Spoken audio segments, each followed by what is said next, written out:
And invariably, from my perspective, it's always been approached from a spiritual perspective. I'm very thankful for the opportunity to come here and speak with you today.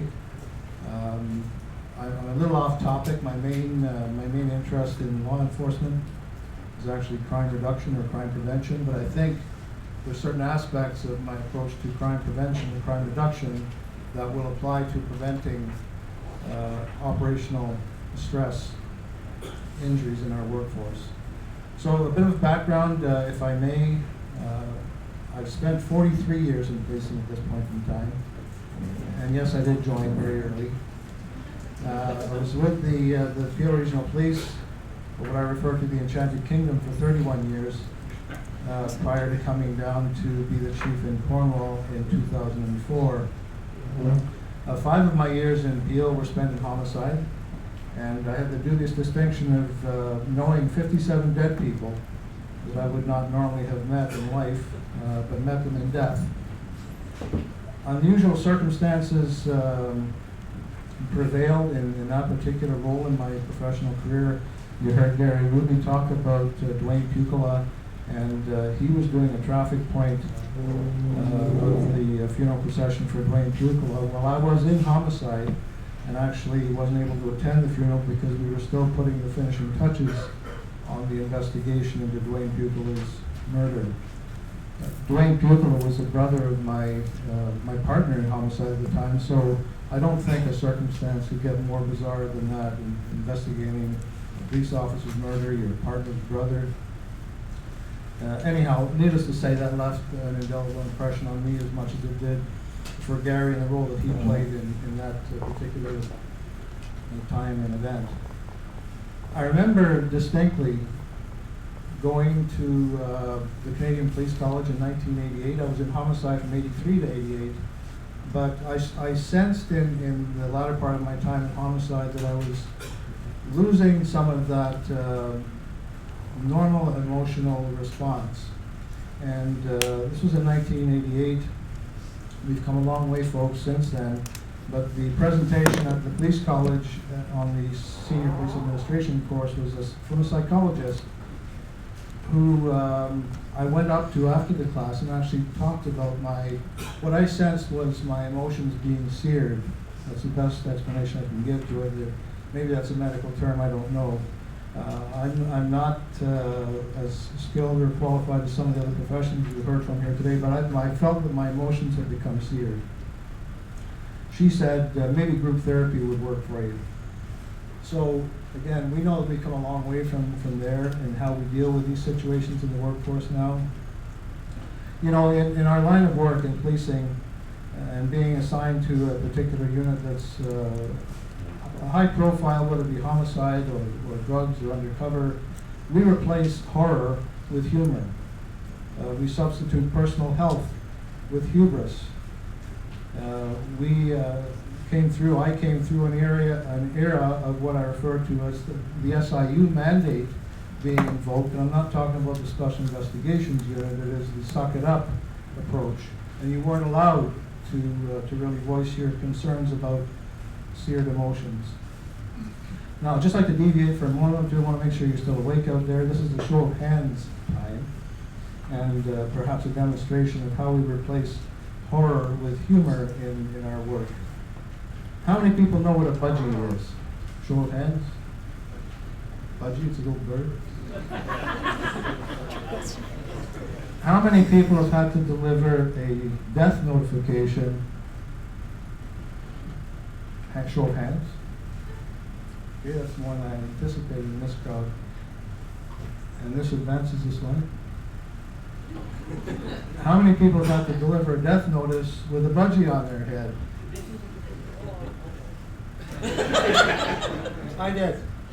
It was Christmas morning, 1987, in a darkened living room of a woman whose husband had been involved in a shouting match with their son, and the old fella ended up dying. So I was there to deliver the sad news to his widow. And in the midst of me delivering the message, this budgie flew out of nowhere and landed on my head. And she said, "He thinks you're daddy." Well, I just left Daddy in the morgue to come over here for the bad news, but yes, it was with a budgie on my head. So, dark humor, a defense mechanism perhaps. Now, I mentioned earlier, I am not as eminently qualified as any of the previous presenters when it comes to the medical aspect of what we're here to talk about today. I don't have all the answers with our shared concerns. In fact, I may not have any answers at all, but with your indulgence, I'll share some of the things that I personally learned along the way.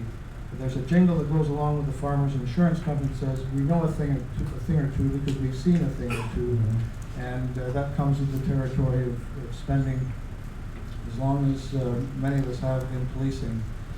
Now, I want to spend a bit of time talking about July 5th, 2010. Anyone recognize this guy? Yeah. Bob was our son-in-law. And that day, July 5th, 2010, was a very difficult one. We were out on the waters at Lake St. Clair in the Windsor area.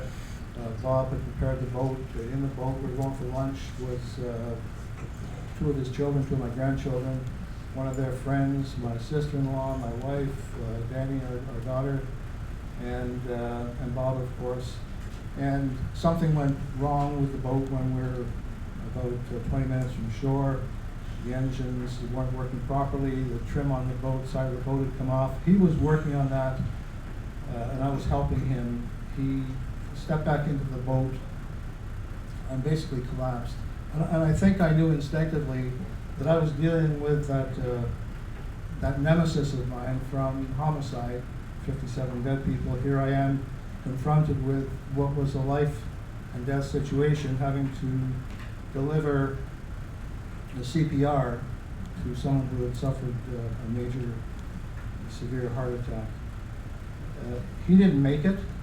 I'm thankful I did, because 20 minutes of CPR, some of the medical people in here would appreciate the fact that in 90-degree weather as it was, doing CPR compressions, and I wasn't interested in the breathing. It was just the compressions to keep the blood flowing. Needless to say, with an audience of his two children, his wife, my wife, my sister-in-law, it wasn't a good situation at all. And there are no ambulances out on the water. There's really nothing you can do. So we limped the boat into shore. He was dead on arrival at Windsor Hospital. So again, that kind of brought me back to dealing with death, the nemesis of death that I had to deal with earlier in my career. And this was a real life and death situation. So Simon Sinek, who's a bright man, a person who's a juror in business nowadays, will tell you that we'll do anything we're told by someone who outranks us, and policing is a ranked structure organization, but we will only follow someone we believe in.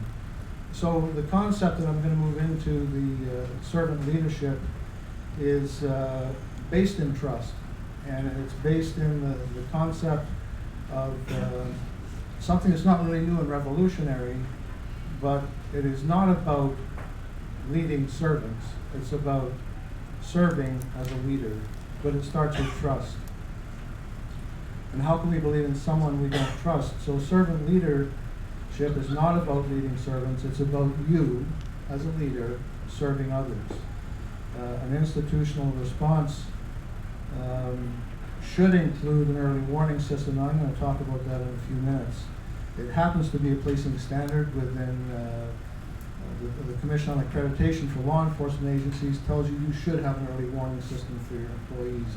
We in Cornwall have introduced one of these early warning systems. We've had it in place for over 4 years now, and I can suggest to you that we've saved at least 2 potential tragedies involving our staff that, had we not been mindful of and caring for the symptoms, the signs that we were seeing, that things could have gotten much worse than they were.